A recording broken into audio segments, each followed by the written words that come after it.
today's top 10 world news. China launches new crewed mission to its space station. 3 Chinese astronauts have lifted off from the Gobi Desert on a Long March 2F rocket. They will spend 6 months on the Tiangong space station, conducting experiments and testing technologies. This is China's first crewed mission in nearly 5 years and the longest in its history.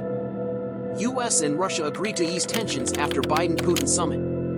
US President Joe Biden and Russian President Vladimir Putin have held their first face-to-face meeting in Geneva.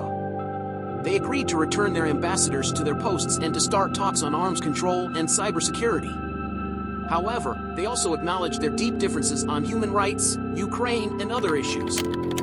India reports record daily deaths from COVID-19. India has recorded more than 6,000 deaths from COVID-19 in a single day, the highest ever in the world. The spike came after the state of Bihar revised its death toll, adding nearly 4,000 fatalities. India is still struggling with a devastating second wave of infections that has overwhelmed its health system.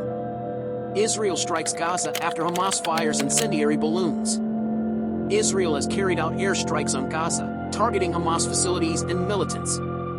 The strikes came after Hamas launched incendiary balloons that caused fires in southern Israel. The violence is the first since a ceasefire ended 11 days of fighting last month. Ethiopia votes in delayed national election amid Tigray conflict.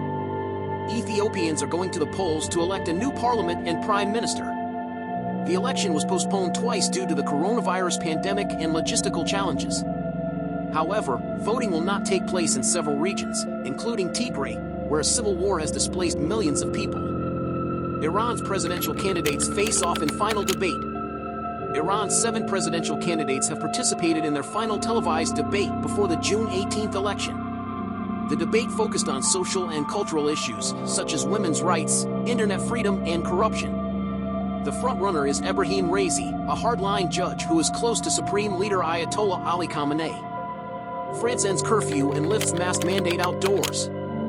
France has lifted its nationwide curfew and relaxed its rules on wearing masks outdoors. The move comes as the country sees a drop in COVID-19 cases and an increase in vaccinations. However, masks will still be required in crowded places, public transport, and indoors. Australia to lodge formal complaint over China's wine tariffs. Australia will lodge a formal complaint with the World Trade Organization over China's imposition of anti-dumping tariffs on its wine exports. China imposed tariffs of up to 218% on Australian wine last year, accusing it of selling below market value. Australia denies the allegation and says China is retaliating for its criticism of Beijing's human rights record and handling of COVID-19. Canada finds more graves at former Indigenous school. Canada has announced the discovery of more than 700 unmarked graves at the site of a former residential school for Indigenous children in Saskatchewan. The graves were found by the Cowessess First Nation using ground-penetrating radar. The discovery follows a similar one in British Columbia last month, where 215 children's remains were found. Cristiano Ronaldo breaks Euro goal-scoring record. Portugal's Cristiano Ronaldo has become the all-time top scorer in the European Championship with 11 goals. He scored twice in Portugal's 3-0 win over Hungary in their opening match of Euro 2020. He also became the first player to appear in 5 editions of the tournament and to score in each one of them.